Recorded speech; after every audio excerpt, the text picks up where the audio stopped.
Hello friends, எல்லாருக்கும் வணக்கம். இது என்னடா நம்ம ஊரில் கேஎஃப்சி ஸ்டார்ட் பண்ணி நம்ம இன்னும் போலியேன்னு ரொம்ப நாளாக மன வருத்தத்தில் இருந்தேன் ஃப்ரெண்ட்ஸ். ஒரு வழியாக இன்றைக்கி அதுக்கு தான் விடிவு காலம் கிடச்சிருக்கு. ஏன்னா என் பையனை வந்து கூட்டிகிட்டு வரும்போது அவனுக்கு ஸ்நாக்ஸ் வாங்கி கொடுக்கலான்னு யோசிச்சுட்டு இருக்கும்போது நான் தான் எங்கள் வீட்டுக்காரர்கிட்ட கேஎஃப்சி போகலாங்க, என்றைக்காவது போய் பார்க்கலாம் அப்படின்னு சொல்லி வழுக்கு டைமாக அடம்பிடிச்சி கூட்டிகிட்டு வந்தோம்.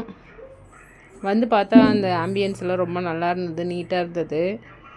அப்புறம் வந்து ஒரே அமர் வந்து ரொம்ப எக்ஸைட்மெண்ட் ஆகிட்டான், ஆடிட்டு இருந்தான். ஆனால் என்ன ஆர்டர் பண்ணுறதுன்னு தான் எங்களுக்கு தெரியல.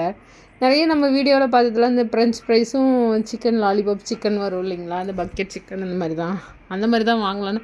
ஆனால் எங்கள் வீட்டுக்கார சொல்லியிருந்தேன் ரொம்ப ரேட் அதிகமாக இருக்கும் அப்படின்ட்டு. சரி பார்க்கலான்னு பார்த்தா 2 பீஸ் 139ன்னு சொல்லிட்டாங்க.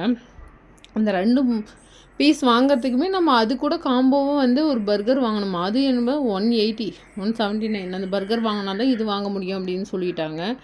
சரி ஓகே, என்ன பண்ணுறது அப்படின்னு சொல்லி வாங்கியாச்சு. இது இல்லாமல் ஜிஎஸ்டியும் போடுறாங்க. ஒரு வழியாக வாங்கி அமர்ராஜ் வந்து ட்ரை பண்ண ஆரம்பிச்சிட்டான். அவன் சிக்கன் மட்டும் தான் சாப்பிட்டான்.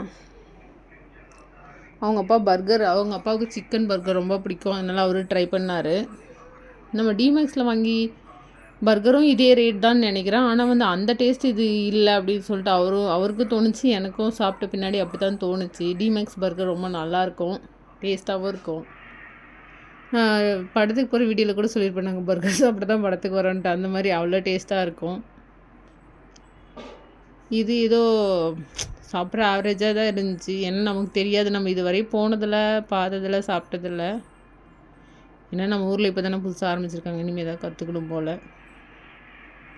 சிக்கன் ரைஸும் நிறைய அது மேலே வந்து சால்ட்டுன்னு மற்ற இந்த மீட் அண்ட் ஈட் அதில் எல்லாம் கொஞ்சம் ஸ்பைசஸ் அதிகமாக இருக்க மாதிரி இருந்துச்சு. இதில் கம்மியாக தான் இருந்தது. ஒரு வழியாக எப்படியோ ஒன்று மனசை தேத்திக்கிட்டு சாப்பிட்டு முடிச்சுட்டு நாங்கள் கிளம்பிட்டோம் ஃப்ரெண்ட்ஸ். இந்த வீடியோ பிடிச்சிருந்தா மறக்காமல் லைக் பண்ணி, ஷேர் பண்ணி, சப்ஸ்கிரைப் பண்ணிடுங்க ஃப்ரெண்ட்ஸ். பாய்.